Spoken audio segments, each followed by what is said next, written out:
Welcome back everybody to Forza Horizon 5, and today we're taking a look at the 2020 Hyundai i30N. So this is part of the third generation of the i30, which started production in 2016, and this N version was introduced in 2017, although this version that we got here was part of the 2020 facelift that the whole i30 range got. And yeah, it's decidedly a better looking car than the previous N version. So yeah, this compared to the Veloster N is a far more conventional hot hatchback. As yeah, we've got 4 normal doors instead of the 3 doors on the Veloster, which yeah does make it a little bit less unique, but I do feel like the 4 doors are a far more practical option. I just do not see the point of those 3 doors on the Veloster whatsoever.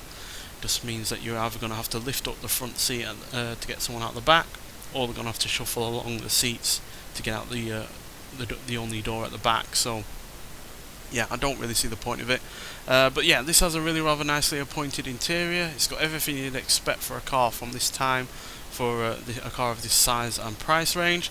So yeah, we've got all of the kind of buttons that you quite frankly need on a car like this. So your AC, your heater, all the buttons that you just don't want to be fiddling around in any kind of screen for, quite frankly.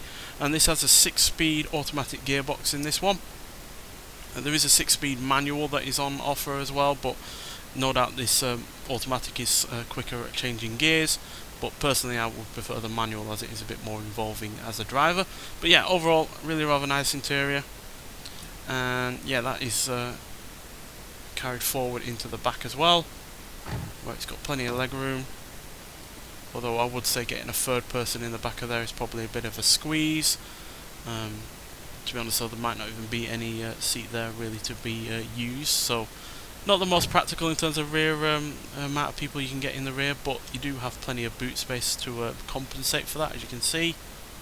It's pretty good overall. And yeah, I do like the look of the car as well. Not quite as good looking as the Veloster, but I do think the extra practicality you get with the 4 doors is enough to offset the slightly more plain looks. But I still think it looks great, and I really like the extra details that this has over the normal i30. So you've got a little bit of extra bodywork there. You've got the red accenting at the front and the rear, which reminds me of the original Golf GTI. You've got the twin exhausts. You've got the N badging. You've got the really nice new wheels. And you've got the red brake calipers with the N on it as well. So yeah, overall a really rather nice looking car. Subtle differences to set it apart from the standard i30, but you know, it's not overblown with a massive spoiler or anything like that. It's got a spoiler, no doubt about that, but it's quite a discreet one, and yeah, it fits in with the rest of the car nicely. And then you've got the engine, which is the same engine as the Veloster N, so it's a 2-litre turbocharged inline-4 engine, producing 271 horsepower and 279 pounds-feet of torque. Now, I've had conflicting figures from certain people that this has actually the same amount of horsepower and the same amount of torque as the Veloster N, which means that this game is underrating the horsepower by 4 and overrating the torque by 19. So whether or not that's the case, I'm not sure, but regardless, it's still a plenty amount of power if it's got more than this or less than this. So yeah, which is good. Does weigh slightly more than the Veloster due to having one extra door, so it weighs 44 pounds extra, but that's not a great deal, to be honest. And yeah, doesn't really make all that much of a difference when it comes to the acceleration. So yeah, handsome looking car, mostly a good practical car as well. Got a good amount of power and torque from its engine. But to see what this is really like, let's get out onto the open road and see what this car can do. Right, so here we are at the drag strip, so let's see what this car can do before we hit the speed camera, and then we'll get it around the track. So yeah, it's a pretty fast car, to be honest. What is obviously probably a slightly lower marketed kind of car over the Veloster, which does come across as a more you know, a higher, you know, price kind of car. It's still pretty damn quick in straight line, and there you go, nearly 116 miles an hour, which is pretty good. Granted, there are hot hatchbacks out there that have more power, more torque than this does. You know, some of them have all-wheel drive, some have rear-wheel drive, some have bigger engines. There's a couple out there that might look a little bit more, you know, outrageous and therefore stand out from the crowd a bit better. But I like this overall just because it's doing pretty much everything that a hot hatchback should do, and that is be powerful, be fun to drive, be practical, and yeah, be good looking enough to you know, not be vomit inducing just to look at, but also has enough going for it to set itself apart from its standard version. So yeah, we're in high-end B class, which is pretty much where the Veloster is. As you can see, we are apparently slightly better. One good thing about this is that we have apparently slightly less in the way of weight out front, so understeer should be less of an issue over the Veloster. But as you can see, the Veloster does have slightly more in the way of horsepower and slightly less in the way of weight. Whether or not the figures are true here, and you know, the torque on this i30 has been overestimated, I don't know, but it does mean that it's a little bit more potent off the line and in terms of straight line performance, and these are the stats overall, which, as you can see, the handling and the braking, the handling is apparently worse, the braking isn't, launch is better, acceleration is better, but the top speed is slightly worse, probably down to the way that it is geared, but still. It's hardly a slow car by any means, and yeah, like I said, it is a pretty fun one to drive, like all hot hatchbacks should be. So yeah, let's before we talk about it some more, see what this car sounds like around part of this track, and then we'll talk about it some more.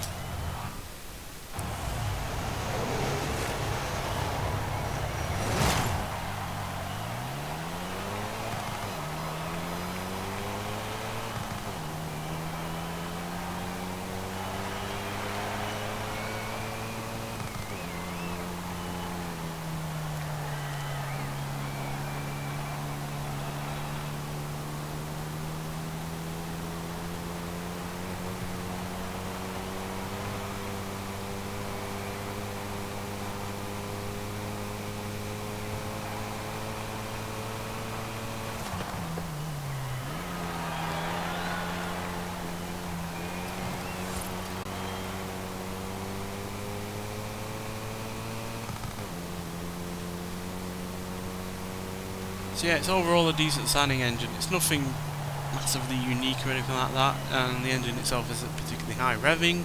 There's certainly far higher revving four-cylinder engines out there, but it sounds perfectly fine. It's certainly not going to get on your nerves, and yeah, it does sound good, obviously, the faster you're going. And in terms of handling, yeah, it's overall pretty good. There's a bit of understeer here and there, no doubt due to the extra little bit of torque tugging away at those wheels, but yeah, it's still perfectly fine, and at the end of the day it is reasonably fun, and you're able to keep up a really rather decent rate of speed around the corners on top of all of that. So yeah, it's doing again like what I said a hot hatchback should be able to do, is pretty much everything, and yeah, it's doing that right now. So yeah, acceleration wise is pretty good as well. 0 to 16, 5.615 seconds. 0 to 113.617 seconds, and it'll go into a top speed of 148 miles an hour, which is a little bit on the low side, to be honest. It's a lot lower than I was expecting it to be. Most hot hatchbacks nowadays are able to crack 150, especially when they're as powerful as this. You know, anything 250 or more is generally able to do more than 150. So yeah, maybe it's just the gearing, maybe they've optimized it more for, you know, quick acceleration in terms of the lower gears, just to prioritize, you know, everyday kind of acceleration, I guess, which is perfectly fine. You know, everyday acceleration is at the end of the day what you're going to get the most use out of. You know, when accelerating onto a motorway or accelerating out of a junction, you're going to get you want as much acceleration as you can get. So yeah, sacrificing a little bit on the end of top speed is perfectly fine as far as I'm concerned. It's just surprising that it was as low as it is. So yeah, there we go. But yeah, overall a really rather fun hot hatchback. I'm really glad we've finally got it in the game. A lot of people have been asking for the i30 for a while.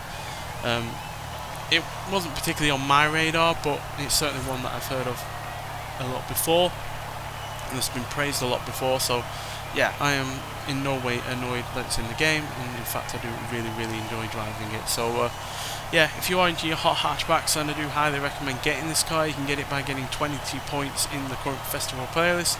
Easy enough to get, and yeah, it is well worth getting, especially like I said, if you're into this kind of vehicle in general. So yeah, but nonetheless, thank you for watching, and I'll see you in the next one. Bye.